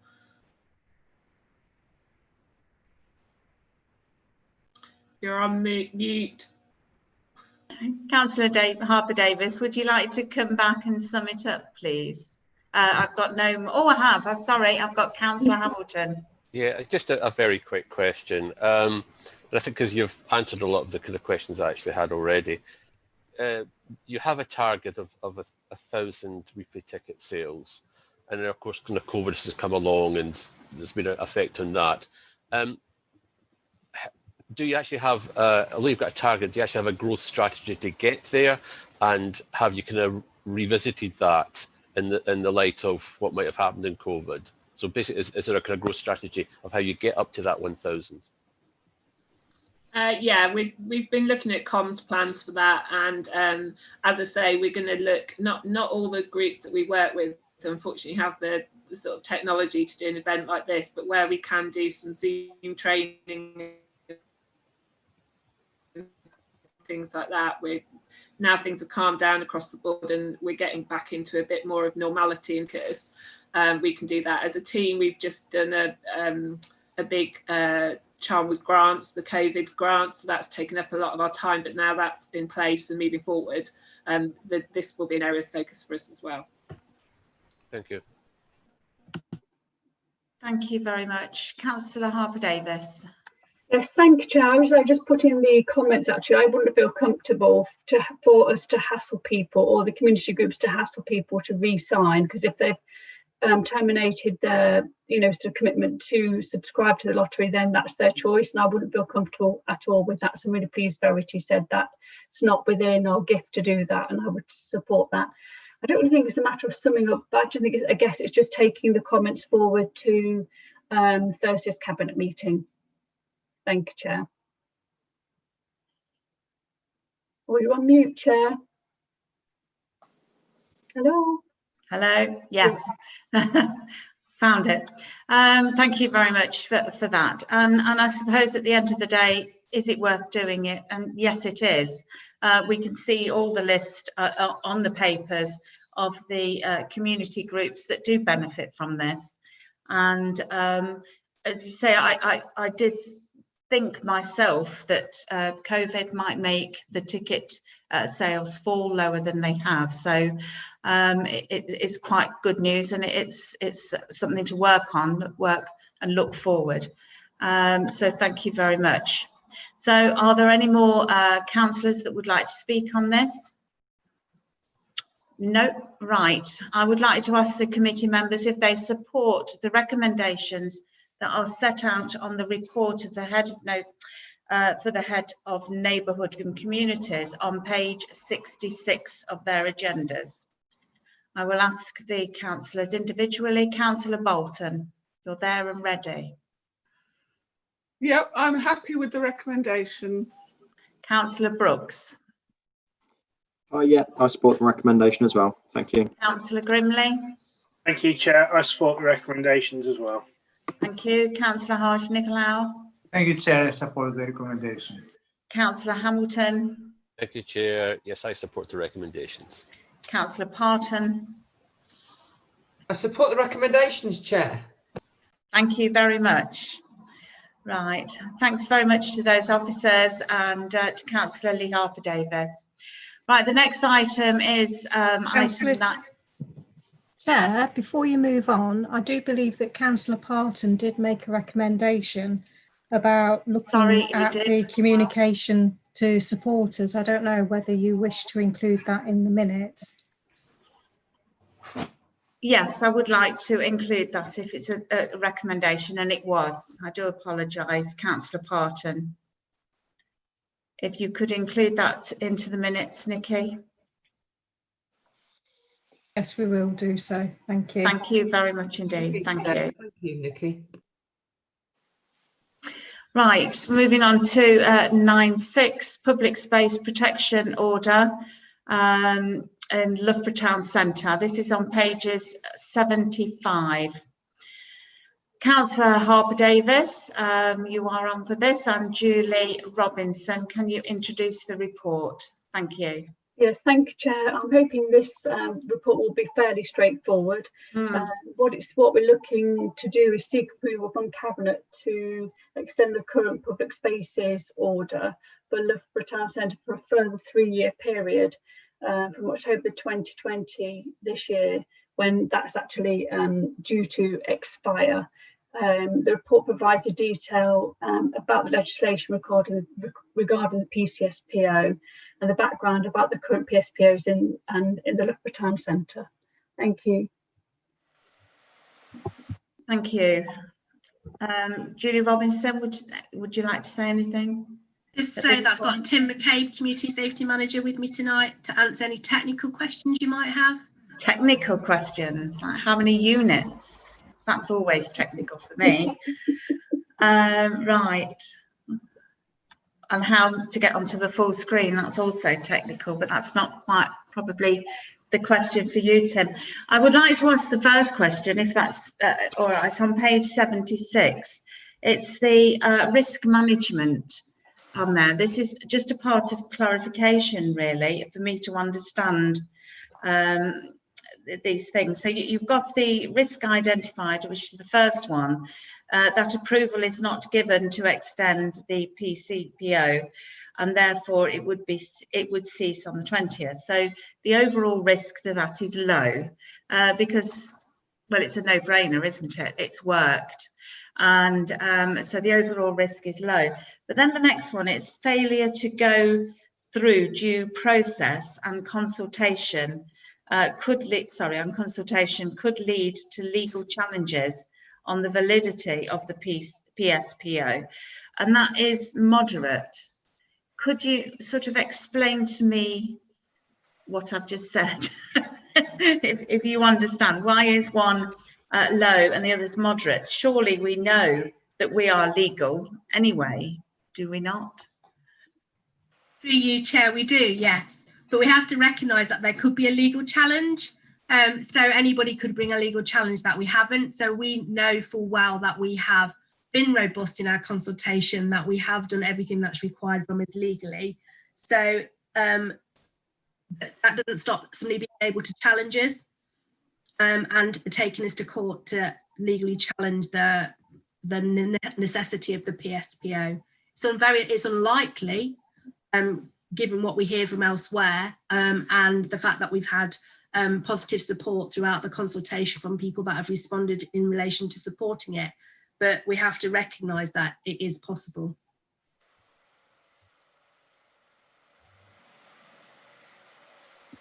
You're on mute, Chair. I did think instead of moderate, it would be unlikely, but who am I? I don't know the way that these things move. I was curious of that. I've got to know every question I came up to and wanted to wrote down at the side. I turned the page and the question had been answered. As I say, you've got a comprehensive list here of how many people have been, from your consultation as well, but how many people that have been spoken to, and their behaviour made aware of what they could do. So it's not just a stick, it's education as well, isn't it? And that's a very important thing to do. So Councillor Hamilton, please. Thank you, Chair. I mean, my question isn't technical, but I think it's an excellent report, and that I fully support this PSPO. But it's a governance question I have, and it's to do with the second recommendation, which is you're asking Cabinet to give delegated authority at the end of the start of the next renewal time. Question of clarity: how long would the renewal be for? And secondly, I don't see a rationale for why there should be delegated authority given. So should it include a rationale as to why this is okay to give delegated authority? Because one of the things I'm thinking is because it could be subject to legal challenge, unlikely as that is, in terms of having a robust process. Is delegated authority okay as a robust process, or saying, oh no, this has been reviewed by whole Cabinet and was granted. You know, it's what's the risk exposure of having delegated authority, and should the rationale not be clearer as to why there is delegated authority, and how long would the renewable period for? So there's a number of questions there. Through you, Chair. In terms of a head of service, in terms of public space protection orders, I already have certain delegations in relation to public space protection orders in the Constitution, and that includes making new ones. So in terms of extending this, it doesn't mean that we wouldn't go through the consultation process and the required formal consultation process that's required in relation to renewal. It just means that if there's no, we're not making any changes, which is when we would come back to Cabinet, that if we're just extending and we've done the relevant consultation that we're asking for delegation to extend, we can only extend up to a maximum of 3 years.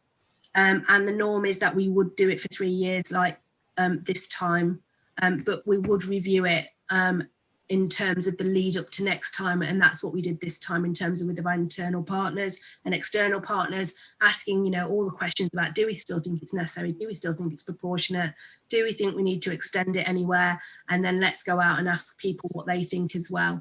So that process would still be gone through, but I do already have some delegations around PSPOs in the Constitution. Okay, thanks for that. That clarifies it. And the other thing is, it says if there's no major changes. So again, who has oversight of what a major change is as opposed to a minor change? It's just a kind of governance question. So you can demonstrate that. I suppose it's a semantic really, because I would probably say that if there were any changes, that we will probably come through to Cabinet. But if we're not planning to change the area or change the wording of the PSPO, then I'd look to just have delegation to extend. Okay. Would it be useful to actually just have 1 or 2 lines given to Cabinet as to the rationale of delegated authority? Actually, this is a normal process or something. I just couldn't see it. Why? I'm not against it. It was just, again, of governance and transparency, so I understand why this is suitable for delegated authority. It's as simple as that. Through you, Chair, we can certainly do that. I can do that in conjunction with Adrian, and it's not unusual that some of the previous public space protection orders that have been through Cabinet have had exactly the same wording. Okay, thank you, that's fine. Thank you very much. Councillor Bolton. Thank you, Chair. I'm on page 80 of the papers. It sets out that the consultation only lasted for 2 weeks. So my first question is that standard? Because that seems a fairly short period of time. And on page 81, only 129 members of the public completed the survey. And I wondered to what extent that was because of the short time scale, or how that number of responses compares to previous consultations that we've done. Thank you. Thank you. Julie? Through you, Chair, I think we've actually done a typo. Because I'm just looking at the date, thinking the 24th of July to the 7th of August, why members would think that that was only 2 weeks. And I was thinking, no, we did longer than 2 weeks. That must be the 24th of June to the 7th of August. Tim is nodding his head. Yes, I can confirm that, Chair. As I say, it's a typo on the report. Obviously, Cabinet gave us permission on the 4th. We obviously did all the necessary paperwork, consultation with comms to make sure it was all professionalised. It was the 24th of June through the 7th of August. Which probably makes Councillor Bolton's question a little bit different. It went over a 3-week period, and I think you were questioning there was so few people. Well, yeah, I just wondered whether 129 responses from the public, how that compares with other similar consultations that we've done. I'm happy to answer that, Chair, if Julie's happy for me to answer that.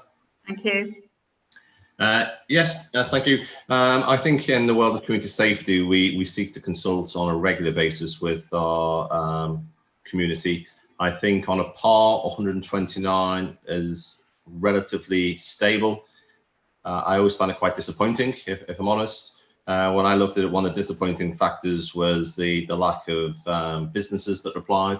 I certainly know through the Community Safety Partnership and through Councillor Taylor previously, when we did a lot of work around begging and complaints, we seem to have an issue that we get some third-hand reporting, but when it actually comes to reporting things in or consultation, returns seems to be relatively low. And again, as you say, when I saw the businesses, I was quite surprised how low that was. Also with the representatives of community groups. We sent it extensively to a lot of the support groups that sit on the LCC-LG, such as COG, the Storer Residents Group, Kingfisher Groups. But yes, as I say, I think 129, sadly in this day and age, is a parity for where we were this time last year. Slightly down maybe, but again, in the past, we've also been able to supplement that with Interface, doing initiatives on the market, etc., seeking to try and engage people there.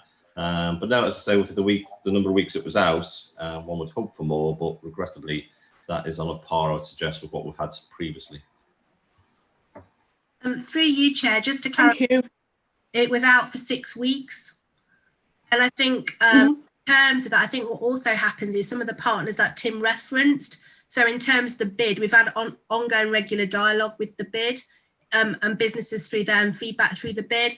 I think they then think when they see the consultation that they don't need to respond because they've been in a meeting with us and they've told us verbally. And the same for like the residents groups from Loughborough Community Campus Liaison Group. I think because they tell us on a regular basis through ongoing liaison with them that they don't need to respond because we know what they think.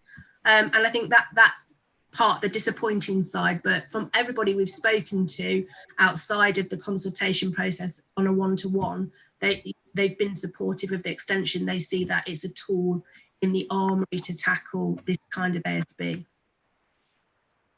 Thank you for that. Councillor Parton.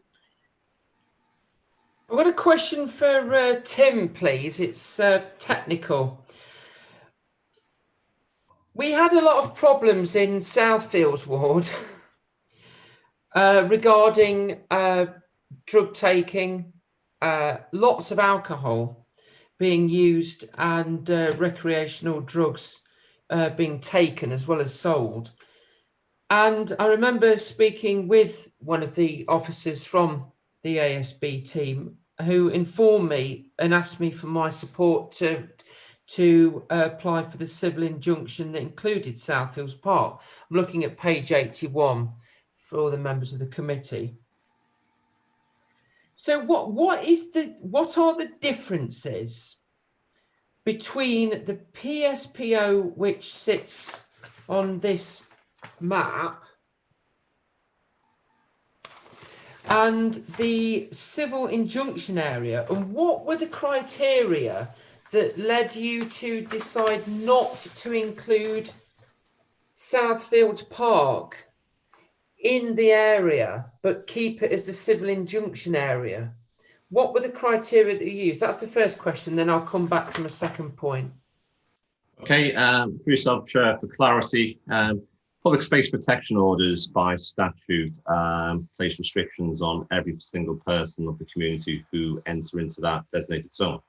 So all of us present, if we were to enter into that zone and engage in alcohol-fueled ASB, we would all be in breach if we refused on this occasion to follow the direction of an officer and to surrender that alcohol. And as I say, it would be targeted towards everybody who entered in. The civil injunction, which is currently in force, was born out of the increasing concerns within the town centre, again, as Julie says, via the bid and other partners, members of the public, about the increasing persistent begging in the first instance, and also drug paraphernalia and other issues that members of the public and the bid were telling us that they had real concerns in respect of the impact this was having upon both their commercial activity and also the confidence in the town. So obviously at that time, we took positive action via civil injunction through legal. Now that was very targeted. So again, the difference here is the civil injunction is a named civil injunction. In the first instance, it was against 6 individuals who were known and intelligence led to be engaged in that street-related ASB activity. Again, going to the county court there, we had to provide evidence specific in respect to them. So that was a very targeted initiative aimed at those individuals.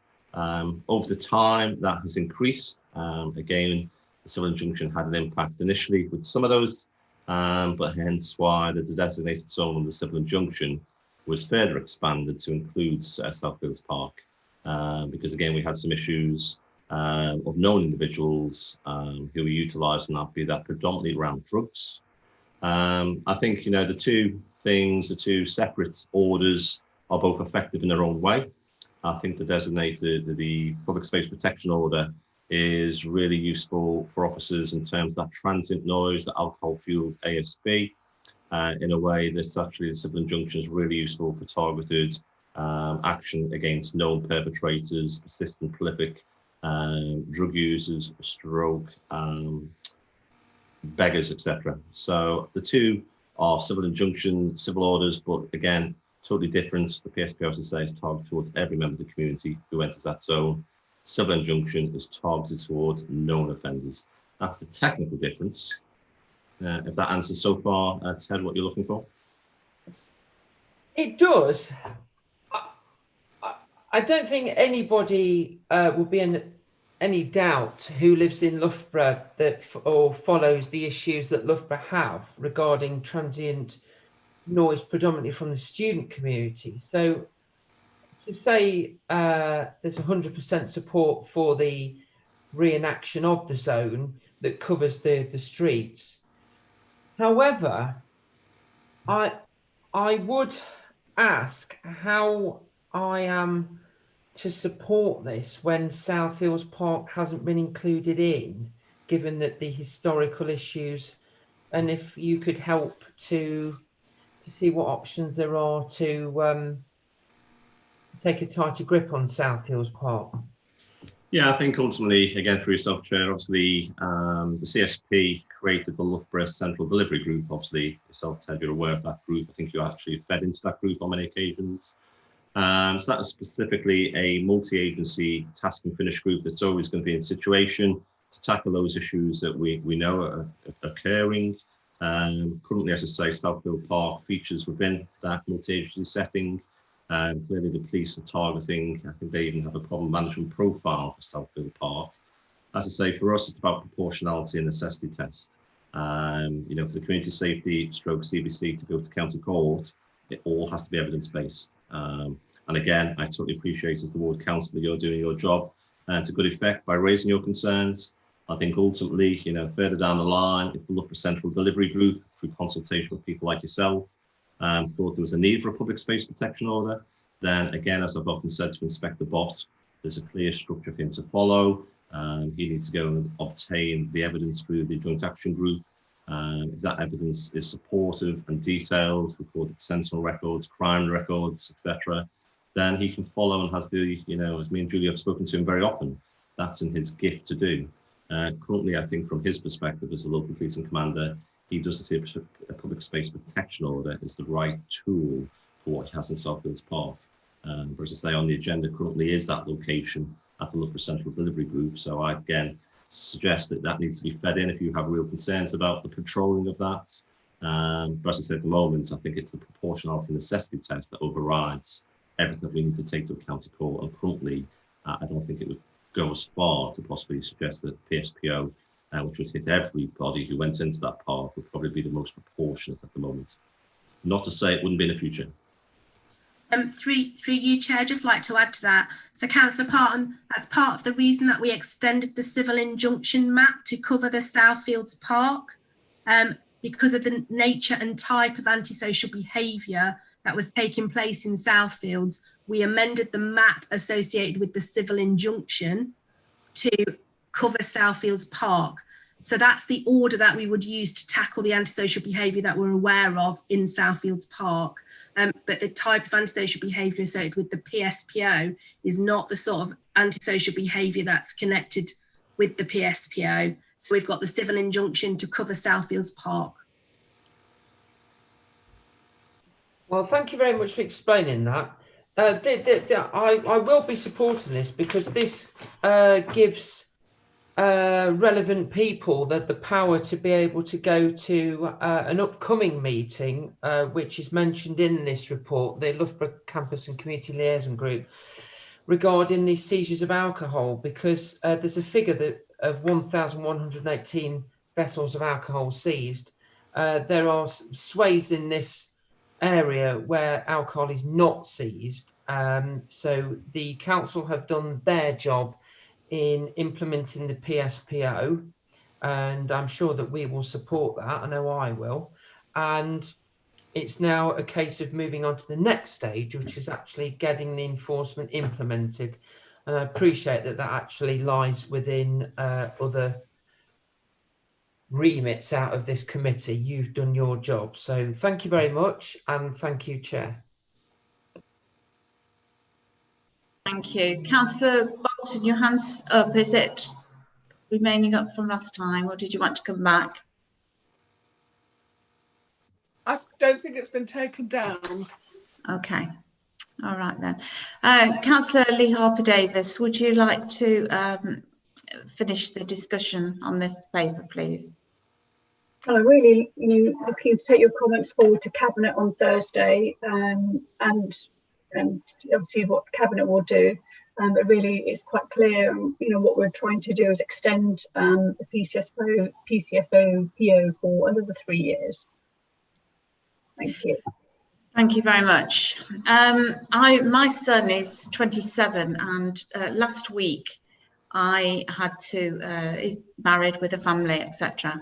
But he wanted to go out. They haven't been for a long while. And he asked me to take him, not to Leicester, which is on our doorstep, but to take him to Loughborough. Even he feels a lot safer in Loughborough than in the city centre.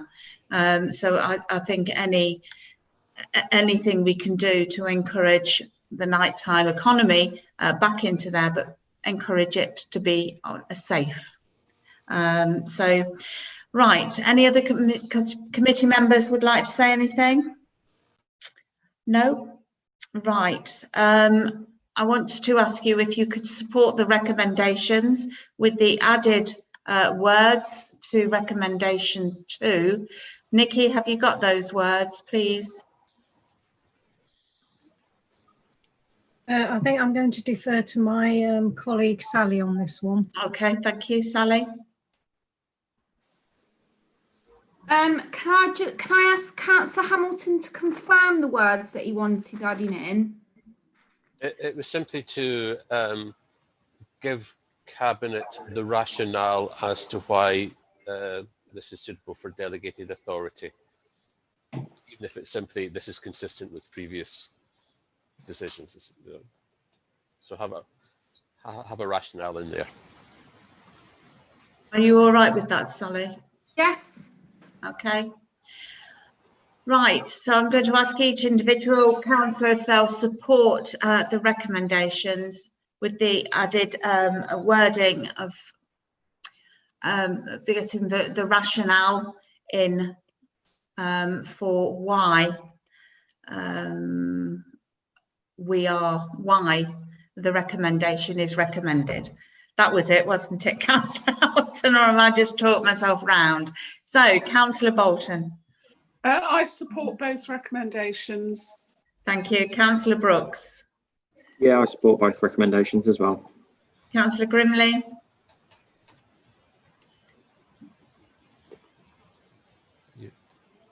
Councillor Grimley. Sorry, computer's playing up. Thank you, Chair. I support both recommendations.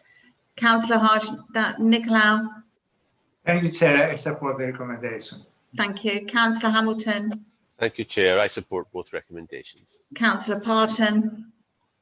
Support both, Chair. Thank you. And you. And I support the recommendations as well.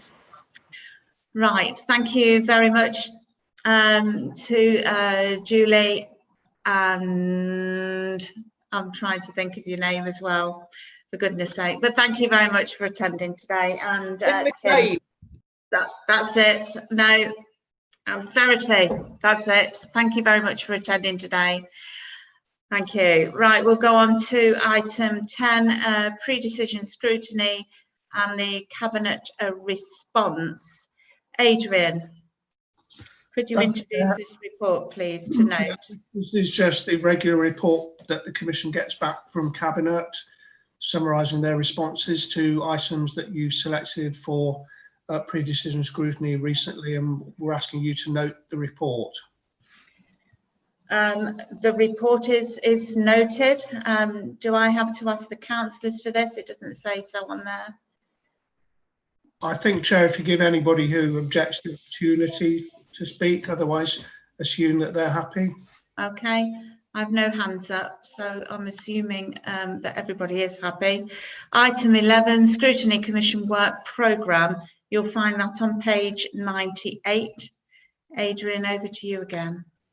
So for information, Chair, this is the current work programme for the Commission to review and amend if necessary.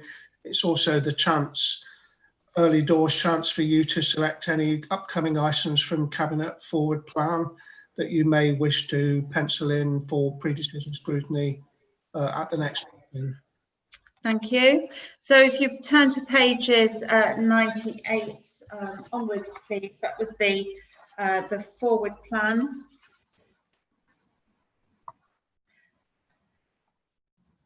And have we got anything that's identified on there, please, from any committee members? Any questions or comments? Do you need any additional information? Nope, quiet. Thank you. And I've lost the paperwork again.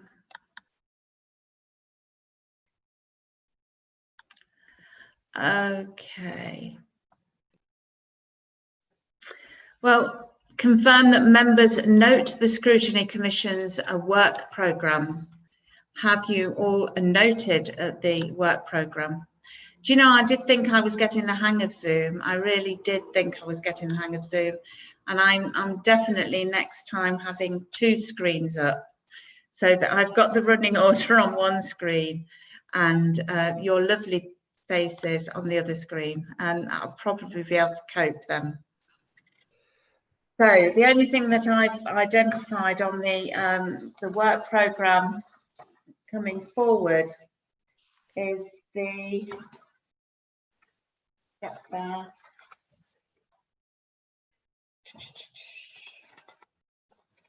programme service change, which is on page 109 that we'd probably like to discuss. If any other councillors have any other suggestions or comments to be made on the forward plan, would you please get in touch and we'll discuss that. Can I just clarify, did you mean the procurement service? Changes to the procurement service, yes. Sorry, what did I say? I can't remember, but it wasn't procurement, Chair. It wasn't that, okay. Councillor Parton has his hand up, Chair. Councillor Parton. Thank you. I didn't know whether, because I was a substitute, I was actually allowed to, and also, secondly to that, because I'm new to the Scrutiny Commission, because I'm a vice chair on a committee and I've never sat actually on this commission in this council term, I did in the previous, are we allowed to ask for certain items to be submitted for a report for information for us to scrutinise? Adrian? You obviously, Chair, subject to your agreement and other members of the Commission supporting it, I see no reason why not, as long as there's a good reason to do so. Have you got something in mind now, or would you like to email? Well, yeah, the council recently appointed a new commercial director whose job was to garner public-private partnerships for the council in order to aid our income stream. That was hard enough as it is with the health of the high street. However, given the pandemic, it made it would have made his job noticeably harder. But it would be interesting to see what contact and what progress he has made in his job. I believe the gentleman held a similar position at Ashfield Council. So it is, you're asking for an update on his work as development commercial. That's right, that's correct, yeah. I was busily looking through my papers then because I seem to remember reading something or seeing something that there is an update on capital, on commercial. Probably not. So Sally, have you got that request? Yes, Chair, I've noted it. Thank you. Okay, thank you very much. So we'll plan that in, Ted. For you, Chair, is that something that the rest of the committee would like to do? Thank you very much for that, Councillor Bolton. Is that something that the committee would like to do? Can I just come in, Chair? Yeah. I'd just like to understand what we're going to achieve from asking that at this time, because if his performance hasn't been great, we don't know whether that's due to COVID or due to him. And it's likely that the results aren't going to be great at this time, given the situation. So I don't know if it's something that might be better postponed and readdressed maybe in a few months when things are a bit more back to normal. Chair, could I also point out that the director in question has only been in post since June? I mean, I was just going to get that. I didn't actually get from Councillor Parton that there was nothing, it wasn't achieved, he wasn't great. Did you just want to know the progress he's managed to make so far, or what he intends to do in the future? What was it? It wasn't to hold somebody in account for something that they've only just been in, employed for.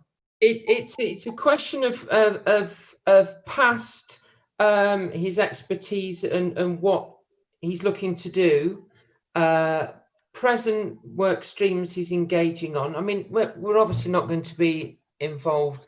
We're talking about confidential discussions with investors, but opportunities that do exist, and then what he's looking to do for Charnwood and where he sees the opportunities arising, especially as we are one of the recipients of the town deal. Okay. Councillor Hamilton. Sorry, can I just come back on that, Chair? Mm-hmm. Surely those were all points that would have been addressed at the time of his employment. I personally, my feeling at the moment is that it's just a bit premature asking. I completely agree that it should be asked, but I just think the timing might be a bit off. Councillor Hamilton, have you any thoughts on this? Is this not maybe a topic that councillors could receive from when we get the leaders briefing, the chief exec briefing, because it's a kind of a vision thing, isn't it? So it's a kind of a high level overview, but it's a bit early. I agree, it seems a bit early at this stage. Yeah, it's only been in place on June. Sorry, Councillor Parton, I got the wrong idea. I thought you just wanted a forward-looking sort of a review of what he's, the forward vision of what he intends to do, and not judge on what has been done already. So I think that is too soon. Yes. I was just thinking whether it might be something that you wanted to consider, perhaps having a more general update on the commercial development plans for the council, rather than linking it specifically to the strategic director in post. You might be wanting to get more of an idea of the direction, what's been done so far in terms of the commercial development plans and what the future vision is. I'm not sure whether Simon has any information on that, whether there is an actual fully formed strategy, but that might be something that you might want to consider. So I'm still looking through my papers because I'm sure on the forward plan I saw something, a revision of the commercialisation, but obviously I've not. Councillor Brooks. Yeah, I think that's a good point that was made by Nikki. Wasn't there was a subcommittee or an action group set up, wasn't there, on this particular topic? But that was just before we went into lockdown, I think, wasn't it? End of last year, right at the beginning of this year. I don't know if they were able to kind of come up with any ideas. It has been discussed at this committee, the commercialisation report, wasn't it, Nikki? Yeah, Chair, there was a report of the commercialisation panel to Cabinet in the not too distant past. Perhaps a way to address this would be to suggest a 6-month review of the recommendations made by the commercialism scrutiny panel, which I think included looking at things like commercial property investment, and that way it's a more rounded update on the council's commercialisation agenda rather than focusing on the performance of a particular individual. Yeah. Okay, Councillor Parton, are you happy with that? The information we would receive would assist us in getting a picture of how much commercial activity we are already involved in, B, seeking to go into, and how it will help with our revenue streams. So yeah, I've been supportive of that. Thank you. Okay. Would the other councillors be supportive of a 6-month update on the commercialisation? Councillor Bolton. Yes, I would, Chair. Thank you. Councillor Grimley. Yeah. Yeah, I'm fine with that. Thanks, Chair. Councillor Hodge-Nicolau. I'm fine with that, Chairman. Councillor Hamilton. Thank you, Chair. Yes, I'm fine with that. Councillor Brooks. Yeah, that sounds good. Thank you. And I think I asked you, Councillor Bolton, didn't I, at the beginning? Yes. Good. And I agree as well. Okay. Thank you very much for attending this meeting. The date of the next meeting is not down here. Nikki? The 9th, I think. Oh, Sally, 9th of October. Yeah, I think so. Right, has any other councillors got anything to say? No, at this point. So thank you very much for attending and good